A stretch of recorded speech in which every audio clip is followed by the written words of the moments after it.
Good afternoon and welcome to our What's Buzzin' at Georgia Tech webinar series. My name is Tyler Barker, coordinator within the Office of Parent and Family Programs. We are so excited to have you joining us here today discussing mental health and well-being.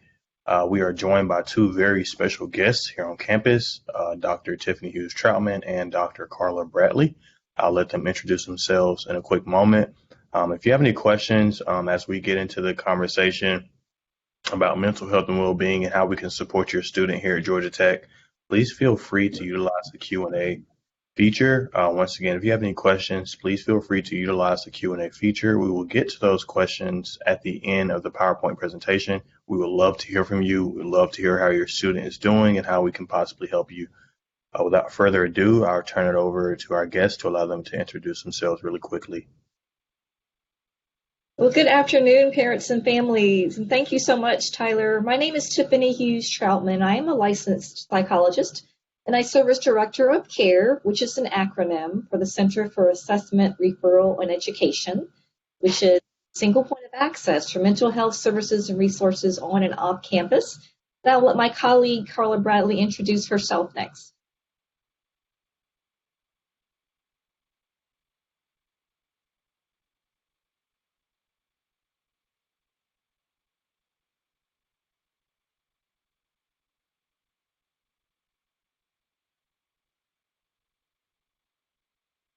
Hey, Carla, would you like to introduce yourself really quickly?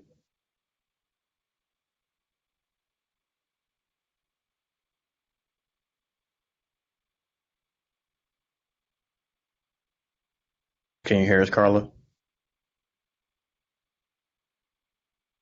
If you wouldn't mind just introducing yourself.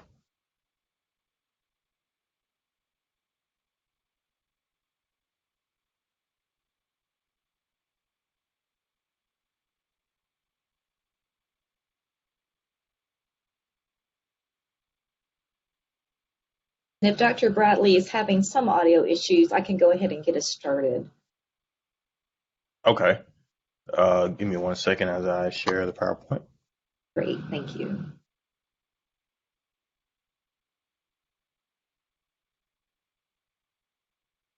All right. So again, my name is Tiffany Hughes-Troutman. I serve as Director of CARE, and my colleague, Dr. Carla Bradley, may be having some audio issues, but I'm going to go ahead and get started and talk about our mental health and well-being system at Georgia Tech. We're comprised of 4 departments, inclusive of CARE, the Counseling Center, STAMP Psychiatry, and Health Initiatives. So we're going to give you information on how 4 departments work together to support your students. And thank you so much, Tyler, for advancing us to the next slide. So this diagram gives you a pictorial view of how all of our departments work together, starting with CARE, which is the single point of access for students. Students, all they need to do is to call or walk into CARE, and we provide referrals to a number of on and off-campus resources and referrals, including health initiatives, STAMP Psychiatry, the Counseling Center, and also many off-campus resources as well. But this gives you a kind of a diagrammatic overview of how you start with CARE and then branch out to many, many other referrals. But those are just really the clinical referrals. We also in CARE refer to many more, and we'll talk about that in a minute. And if you could advance to the next slide, please. So again, CARE is that single point of access for mental health and well-being resources on and off campus. We collaborate and communicate with a number of resources and mental health offices and units on campus. We are a confidential office staffed by a multidisciplinary team. As I mentioned, I'm a psychologist, and the other staff in CARE are licensed social workers and professional counselors. And our goal is to reduce barriers and obstacles to finding those correct resources and supports.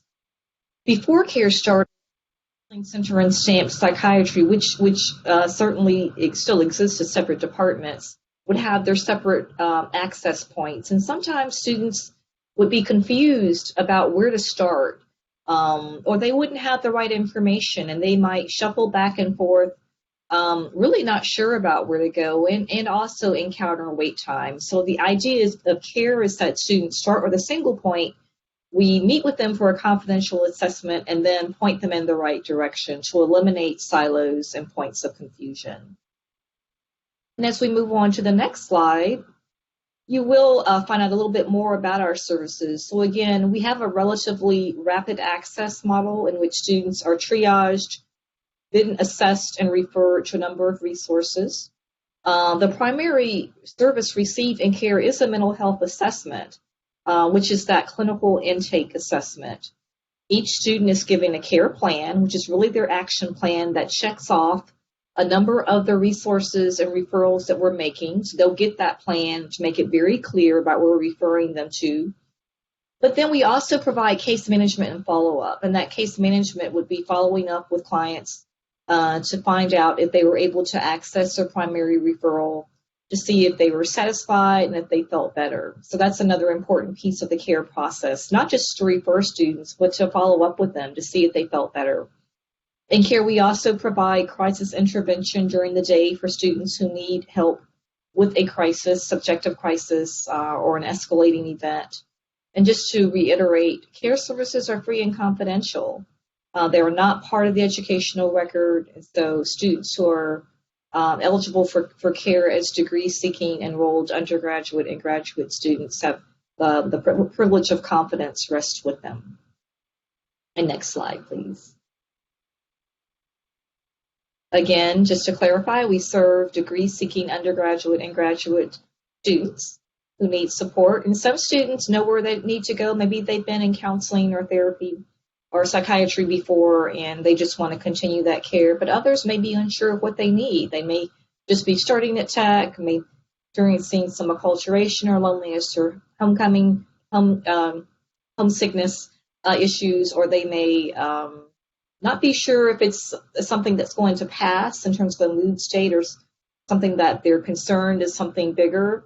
Really, the idea is just come to CARE and we'll help students sort that out. We also consult quite a bit with faculty and staff who are concerned for students' mental health and well-being. So we consult by phone and in person with those who just aren't sure of how to best refer a student in CARE. And so as we move on to learn more about services, we'll hand it back over to my colleague, Carla Bradley, to talk about the Counseling Center. Good afternoon. I'm hoping that I can be heard now. Yes. Yes, thank you. Wonderful. I'm so sorry for the earlier problems. I'm Carla Bradley, and I'm a licensed clinical psychologist, and I direct the Counseling Center here at Georgia Tech. So I'd like to tell you a little bit about the GTCC. So an overview of the center is that we are staffed by professional staff, including licensed psychologists, counselors, and social workers. We do have training programs for doctoral interns and advanced practicum students, and these individuals are quite far along in their training and are with us as cohorts of, we have 4 interns currently and 4 advanced practicum students. The center is accredited by the International Association for Counseling Services, and we use a short-term model for individual counseling. And short-term does not include specific session limits. I do think about short-term individual counseling as approximately a semester or so, and students can spread that out over time or compress it depending on what the need is. Next slide, please. So as I was saying, we offer individual counseling. We also offer group counseling, and I'd like to take just a moment to share that our long-term treatment method is group counseling. Students can stay in group as long as clinically indicated, and that can vary from weeks, months to, in some cases, several years. We have some long-standing, very successful graduate groups, for example. And what's important to know about the Counseling Center's ability to offer a long-term treatment method is that individual and group counseling in the research literature come out basically neck and neck in terms of efficacy. So we're very pleased to be able to offer 2 very solid forms of treatment, either in an individual short-term venue or a longer-term group setting. We have couples counseling, wherein one of the pair needs to be an enrolled degree-seeking student.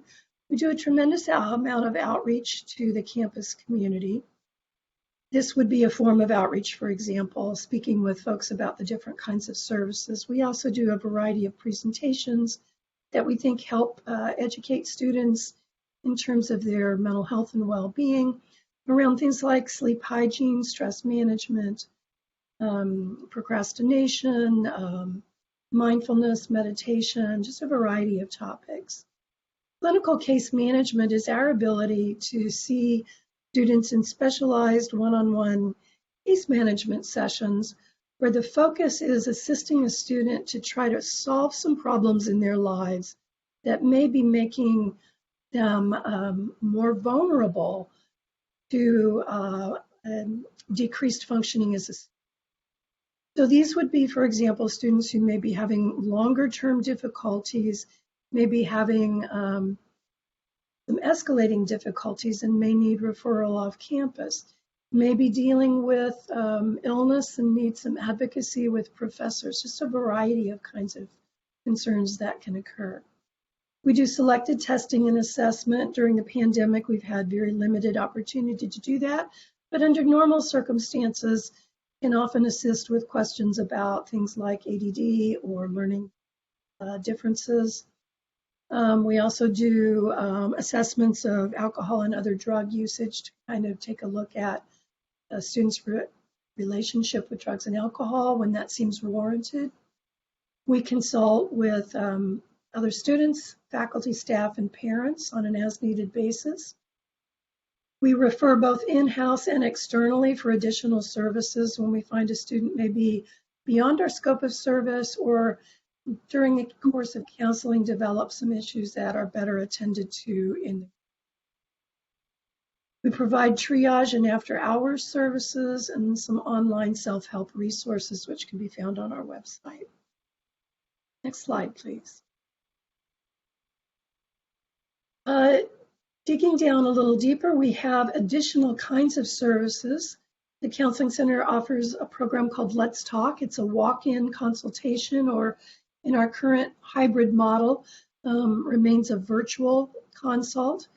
Students do not have to be our clients. They can come in for basically a one-and-done problem-solving conversation, or just get a sense about what it might be like to talk with a counselor. Suicide prevention programming, question, persuade, refer training, and our Tech-In Suicide events. We just had a National Suicide Prevention and Awareness Week last week, and we're on campus providing some of those training and awareness events. We have a mindfulness program, Koru mindfulness classes. Mindfulness, again, comes out very nicely in the research literature regarding its ability to help the brain shift some of its patterns so that the nervous system can calm down a little bit and be a bit more under conscious control. Our Collegiate Recovery Program is a specialized program for students whose relationship with drugs and alcohol has not served their journey as students and oftentimes has not served their journey in life. And so that special program really can assist students in remaining students, completing a degree, and having a very different life than might have otherwise occurred had that relationship continued to grow and develop in negative ways. Our wellness workshops, again, are a service that we provide to students who maybe are not presenting with concerns that are at the level of addressing them in individual counseling, but maybe a bit of wellness education, psychoeducation, and help move them along their path and their journey.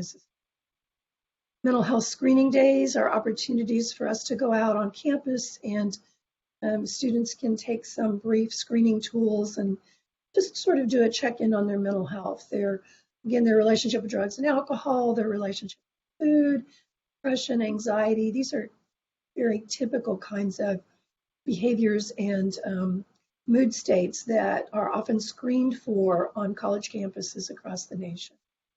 Under normal operating circumstances, we have biofeedback services, but given the CDC recommendation for social distancing and the fact that biofeedback equipment is put directly onto the body.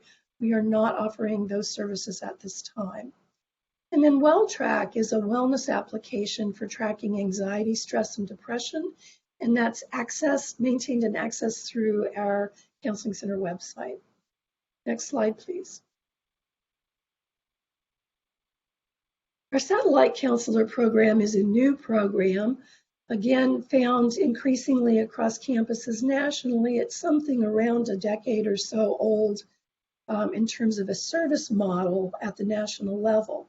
For us here at Georgia Tech, we officially launched that program in October of 2019. So we're coming up on 2 years now. Our earliest partnership was with the College of Engineering and the College of Computing. Those are the two colleges where we serve the most students from those colleges, and those colleges serve the most students and have the most majors for the campus. We are actively partnering with the remaining colleges to host a full satellite counselor program, and when we're finished, we will have a counselor in each college. So we have about half of our counselors in place at this time and are actively recruiting and interviewing. Program current locations: mechanical engineering, biomechanical engineering, computing, and Ivan Allen College. Our offices are in accessible locations that also allow for privacy and available to all students, but tend to serve more students from the host departments. The satellite counseling program really is where the counselor, although they are members of the Counseling Center here, they satellite out into and are hosted by the schools here on campus or different departments within those schools. Next slide, please. So again, just to highlight that program a bit, it improves accessibility to counseling. It tends to destigmatize or normalize seeking mental health support. It reaches those students who might not have otherwise sought out services, provides some walk-in consultation time, so there's immediate access without an appointment. Faculty and staff can also consult with a counselor a little more easily regarding a student of concern or a general mental health question that they might have. Our satellite counselors can serve as consultants to mental health initiatives within the departments. And our team of 9 satellite counselors under active recruitment. We have 3 in place and 2 in the wings, and more interviews to come. So we're very excited about the growth and development of that program. Next slide, please.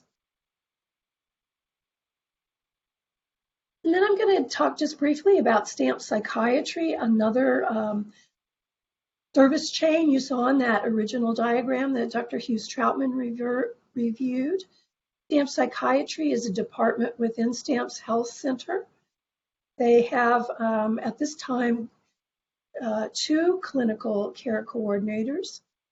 These are master's level mental health clinicians who assist with the new patient intake process. Again, moving in the direction of that seamless process of accessing and being referred to services and then beginning those services. So those care coordinators assist with new patient intakes, they case manage, and help with continued patient care. The psychiatry department has 6 board-certified psychiatrists, and they see all current undergraduate and graduate students. They will see partners and spouses of undergraduate and graduate students and Language Institute students. STAMP Psychiatry does not see Georgia Tech faculty, staff, or postdoctoral employees, and they do not treat primary ADD or ADHD patients. Those treatment relationships are encouraged to be maintained through either home-based counselors or, home-based medical providers, such as psychiatrists, psychiatric nurse practitioners, or even primary care physicians, or maintained here in the Atlanta community.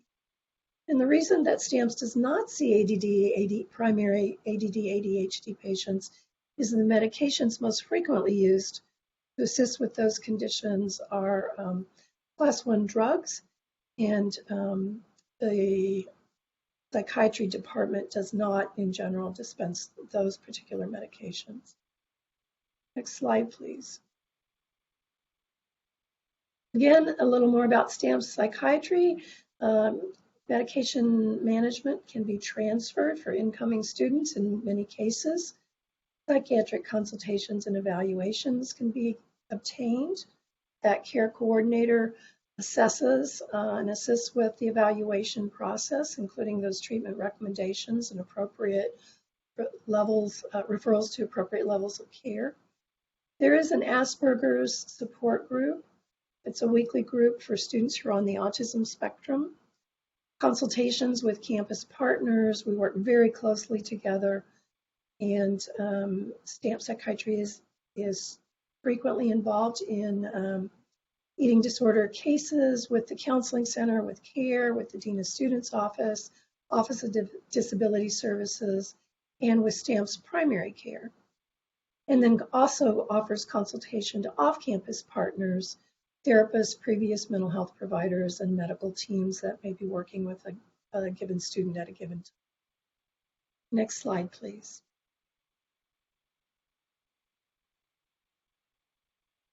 And Dr. Hughes-Troutman was going to be talking some about health initiatives, another service offered here at Georgia Tech.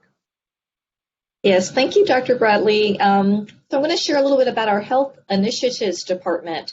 And Health Initiatives primarily provides educational opportunities and prevention, which would include one-on-one guidance for support, but also group initiatives to support well-being and support amongst a number of dimensions. They have 3 focus areas. First, there's health education. Second, community nutrition.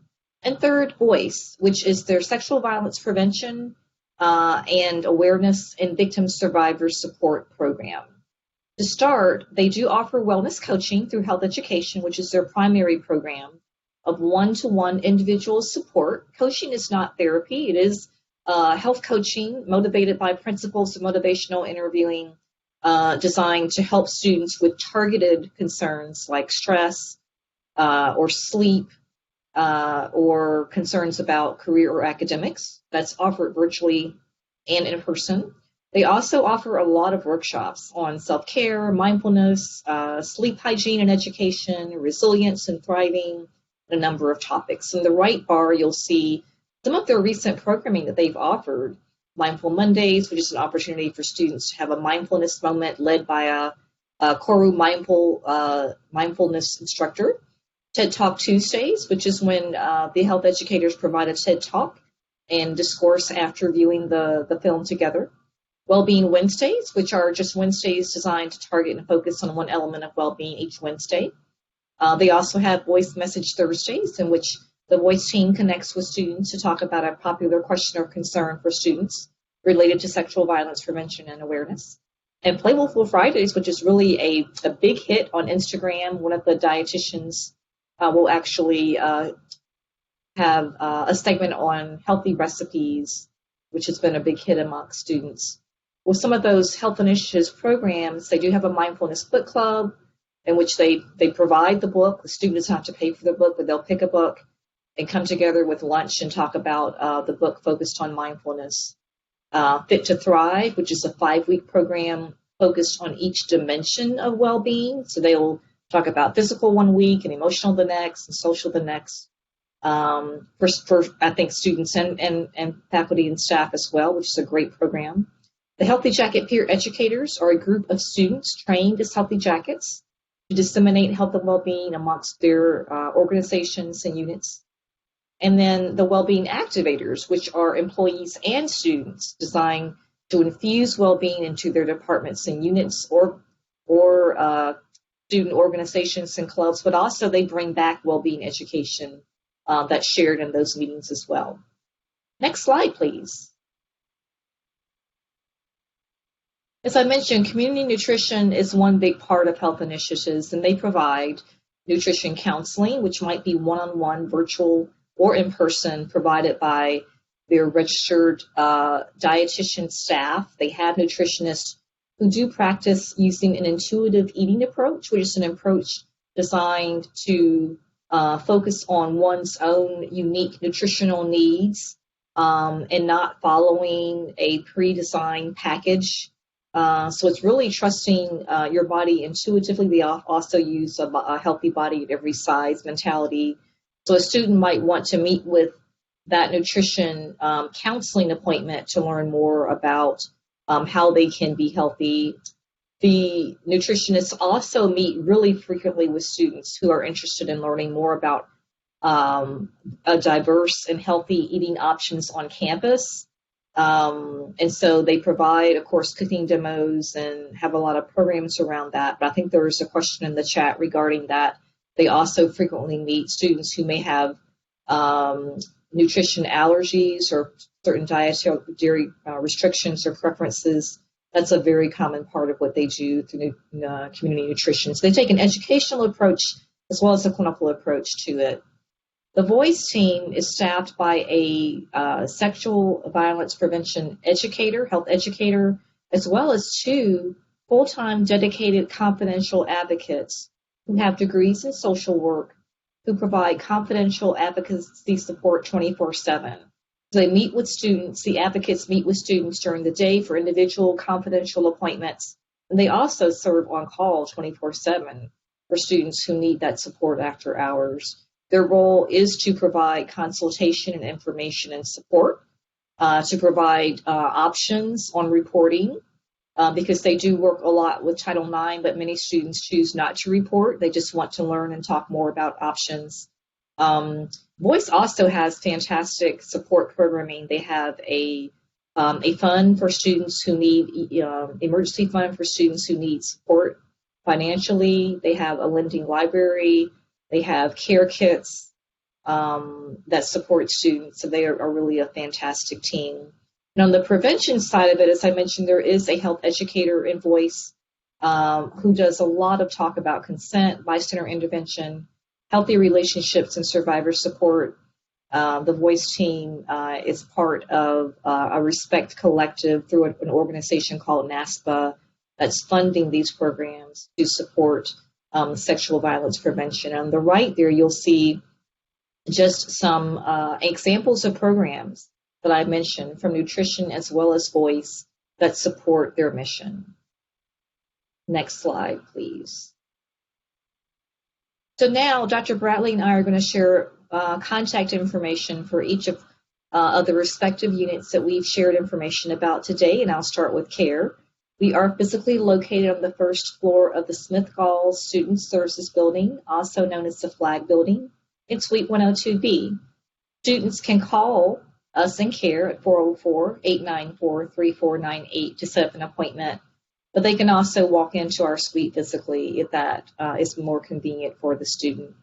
As a reminder, if a student, in order for a student to receive services from the Counseling Center or from STAMP Psychiatry, they do have to start in CARE for that initial assessment. Our website is listed, and we are open on Mondays, Wednesdays, Thursdays, and Fridays from 8 to 5, and on Tuesdays, 9 to 5. And as a very recent update, we actually do now have extended hours on Tuesdays and Thursdays until 7 p.m. So we hope that your student will feel comfortable and free reaching out to CARE if they're looking to initiate those services. Next slide, please. And Dr. Bradley will share contact information for the Counseling Center and for STAMP Psychiatry next. Thank you. The Counseling Center also is located in the Smith Gall, called the Flag Building. We are up on the second floor in Suite 238. Same address. Our phone number is 404-894-2575. And that number also will bring into the after hours service after 5 p.m. and on weekends. We maintain a pretty robust website, which you can find there at the URL that you see on the slide. And we also have a social media presence, Facebook, Twitter, and Instagram. YouTube is a little bit passé for us, so I can see we need to update this slide just a bit. I think most of our followers are currently on these to use that social media platform. to share information about counseling center activities, as well as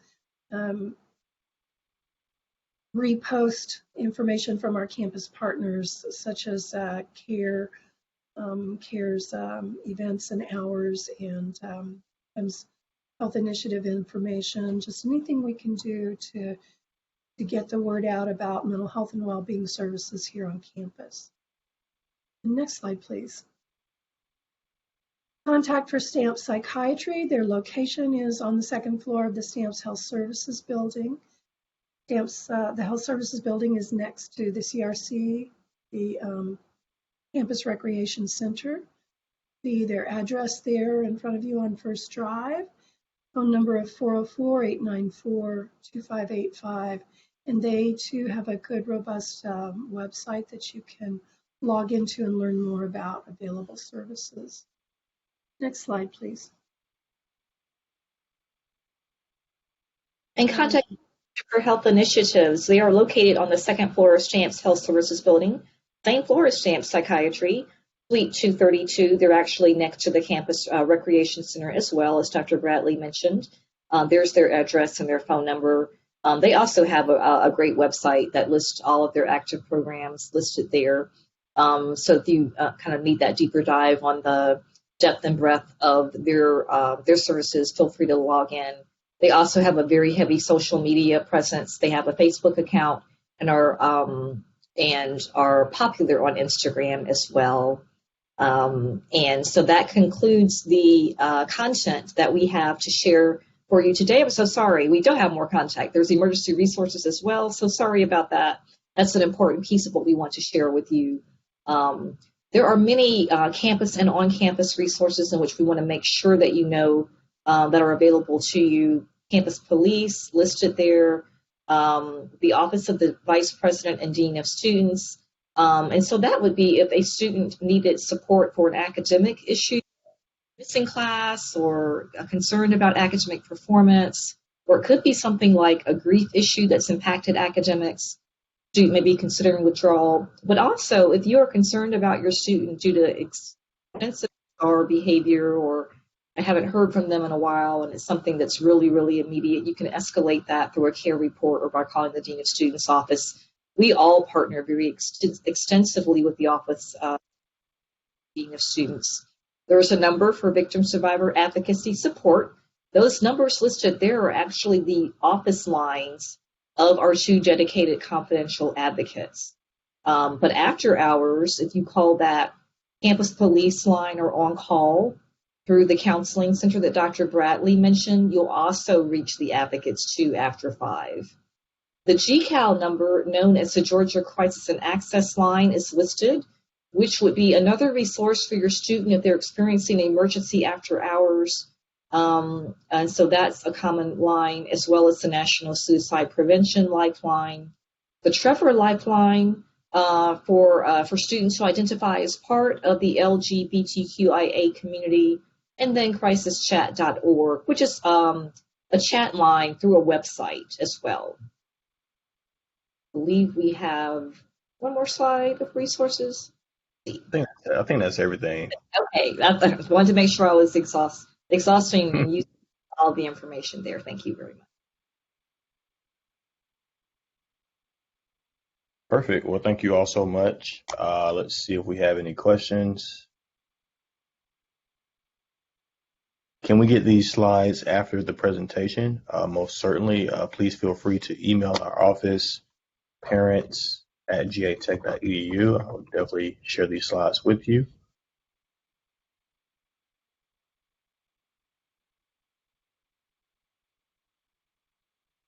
Do we offer help to students with an eating problem? I think that was covered earlier.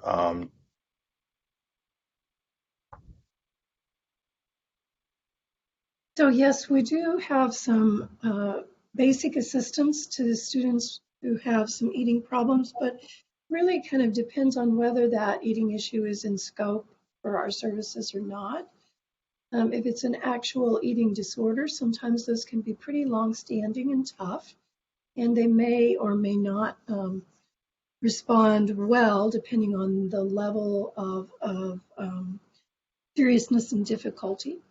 So that would be a potential situation in which we might be able to provide good off-campus resources, referral to off-campus resources, including a level of care that would match the student's concern. If it's not a particularly well-established eating disorder, or the student is having some struggles in their relationship with food, most likely we would take an approach that would include visiting with the dietitian, as well as beginning some counseling. And we at different points have had groups that address eating disorders, and some groups which address more maybe upstream kind of events, like thinking about inculcating more of a body positive and intuitive eating approach. So it just really depends on what the student needs. Dr. Hughes-Troutman may have some comments, because GT CARE would be the first order, or the first point of entry at which the student would potentially discuss some of those concerns. Yes, and in addition to what Dr. Bradley has offered, for those students who are in scope, given those concerns, we do have a treatment team of a multidisciplinary staff comprised of someone from the counseling center, a clinician from CARE, a clinician from STAMPS Health, a medical provider, a generalist, a psychiatrist, and a care coordinator from STAMPS, and one of the nutritionists. They come together every other Monday morning for a treatment team. And their goal is to really shepherd those students who are in our system broadly, so that students don't slip through the cracks. So again, for the student who's in scope, we also have that. It's been very successful, and it allows us to look at the students' care and well-being from unique lens, which come together quite nicely, so that students are getting that coordinated care, and to ensure that we all know which students have the needs, so that we can work together to provide those services. So that's the only thing that I will add, and absolutely agree with what was offered there. It's a great question.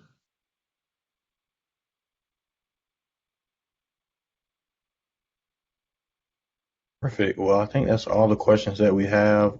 Thank you all so much for offering your time today. We're just so thankful that you all took the time out of your schedules to be with us. You know, both of you are very busy as directors. So thank you to all the parents who have joined us. This will be recorded and posted to our website within 24 hours, parents.gatech.edu, under the Stay Connected tab under virtual recordings. And if you have any other questions for myself or Dr. Bradley or Dr. Hughes-Troutman, please feel free to email our office. We'd love to hear from you. Thank you and have a nice day.